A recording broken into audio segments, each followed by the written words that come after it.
తక్కువ ఆయిల్‌తో ఎక్కువగా మక్క గారెలు ఎలా చేసుకోవాలో ఈ వీడియోలో చూసేయండి. చాలా సింపుల్‌గా మక్క గారెలైతే చేసుకోవచ్చు. ముందుగా ఇక్కడ మనమైతే మక్కలైతే తీసుకోవాలి. ఇవన్నీ కొంచెం లాతగా ఉన్నయయితే తీసుకోకూడదు.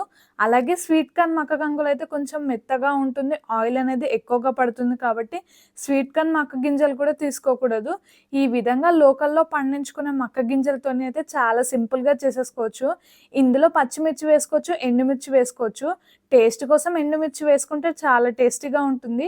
అలాగే ఒక వెల్లుల్లి, కొంచెం జీలకర్ర అయితే వేసుకోవాలి. ఈ వీడియో లాస్ట్ వరకు చూడండి. చాలా సింపుల్‌గా చేసుకోవచ్చు.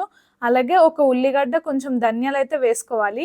ఈ విధంగా మీరు చేశారంటే చాలా తక్కువ ఆయిల్‌తో అయితే ఎక్కువగా మక్క గారెలైతే చేసుకోవచ్చు. ఇక్కడ ఆయిల్ పీల్చకుండా చేసుకోవాలంటే అదెలానో ఈ వీడియో లాస్ట్‌లో చూడండి. కొంచెం ఉప్పు వేసుకొని ముందుగా ఉల్లిగడ్డ వేసుకున్నాం కదా! అది చిన్నగా ఈ విధంగా కట్ చేసుకోవాలి. ఎందుకంటే డైరెక్ట్ మిక్సీ జార్‌లో వేసుకుంటే పట్టుకోవడానికి ఇబ్బందిగా ఉంటుంది కాబట్టి ఈ విధంగా కట్ చేసుకోవాలి. అలాగే కొంచెం పసుపు వేసుకొని ఇవన్నీ మిక్సీ జార్‌లో వేసుకొని మిక్సీ పట్టుకోవాలి. ఇక్కడైతే మనం వాటర్ అయితే యాడ్ చేసుకోకూడదు. మనం తీసుకునే దాని మక్కల బట్టి ఉంటుంది. ఎందుకంటే మరీ ముదిరిపోయిన మక్కలు తీసుకుంటే కొంచెం వాటర్ యాడ్ చేసుకోవాలి. ఇక్కడ మనమైతే లేత మక్కలు తీసుకున్నాం కాబట్టి ఎక్కువగా వాటర్ అనేది యాడ్ చేసుకోకూడదు. మనం మిక్సీ పట్టుకునేటప్పుడు కొంచెం గట్టిగా అనిపిస్తే కొన్ని వాటర్ అయితే యాడ్ చేసుకోవాలి. అలాగే డీప్ ఫ్రైకి సరిపడా ఆయిల్ అయితే తీసుకోవాలి. ముందుగా కట్ చేసి పెట్టుకున్న కరివేపాకు, కొత్తిమీర ఆకైతే వేసుకొని మంచిగా ఈ విధంగా కలుపుకోవాలి. ఇక్కడ ఒక 2 నిమిషాల పాటు మంచిగా కలుపుకోవాలి. అలాగే ఈ పిండిని కొంచెం టేస్ట్ చేసి చూసి ఉప్పు అనేది కొంచెం అవసరం ఉంటే వేసుకోవాలి.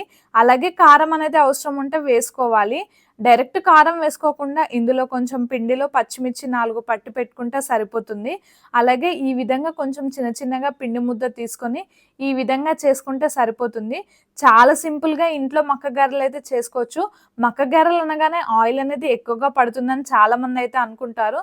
కానీ తక్కువ ఆయిల్‌తోని ఈ విధంగా అయితే చేసుకోవచ్చు. మనం పిండి పట్టేటప్పుడు వాటర్ అనేది ఎక్కువగా యాడ్ చేసుకోకూడదు. కొంచెం చేసుకోవడానికి ఈజీగా ఉండేటట్టయితే వాటర్ అయితే తీసుకోవాలి. మరీ ఎక్కువగా వాటర్ తీసుకొని చేసుకుంటే చాలా ఇబ్బందిగా ఉంటుంది. అలాగే ఆయిల్ అనేది ఎక్కువగా పడుతూ ఉంటది. ఇక్కడ స్వీట్ కార్న్ మక్క కంకులతో అయితే చాలామంది అయితే చేసుకుంటారు. కానీ అలా కాకుండా ఈ విధంగా అయితే మీరు ఒకసారి ట్రై చేయండి. చాలా సింపుల్‌గా చేసేసుకోవచ్చు. ఇంట్లో వేడివేడిగా సాయంత్రం పూట స్నాక్స్ లాగా తినొచ్చు.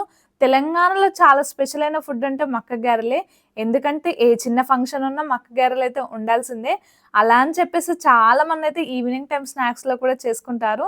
ఇక్కడ ఆయిల్ హీట్ ఎక్కిన తర్వాత మనం ముందుగా చేసి పెట్టుకున్న మక్క గారెలైతే ఇందులో వేసుకొని మంచిగా లో ఫ్లేమ్‌లో డీప్ ఫ్రై చేసుకోవాలి.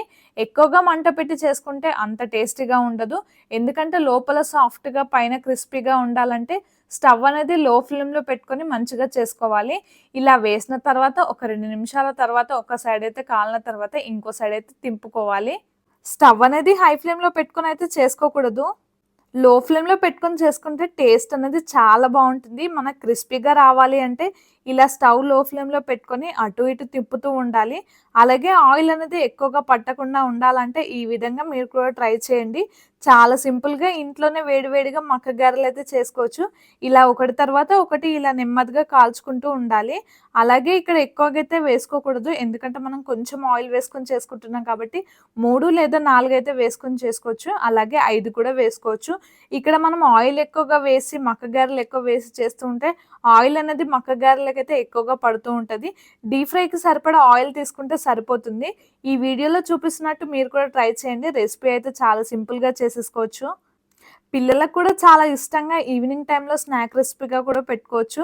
ఎందుకంటే ఇక్కడ తక్కువ ఆయిల్‌తోనే చాలా సింపుల్‌గా చేసుకోవచ్చు. వేడివేడిగా వర్షం పడుతుంటే తింటుంటే ఆ టేస్టే వేరే ఉంటుంది కదా! మీరు కూడా ఒక్కసారైతే ట్రై చేయండి. ఈ విధంగా చాలా సింపుల్‌గా చేసేసుకోవచ్చు. మరీ ఎక్కువగా ఆయిల్ అనేది కూడా పట్టదు. ఈ మధ్య కాలంలో ఆయిల్ అనేది చాలా తక్కువగా యూజ్ చేస్తున్నాం కదా! అదే విధంగా మీరు ఇలా ట్రై చేశారంటే ఆయిల్ అనేది ఎక్కువగా పట్టదు. అలాగే వీడియో లాస్ట్ వరకు చూసారు కదా! ఒక చిన్న లైక్ ఇవ్వడం మాత్రం మర్చిపోకండి.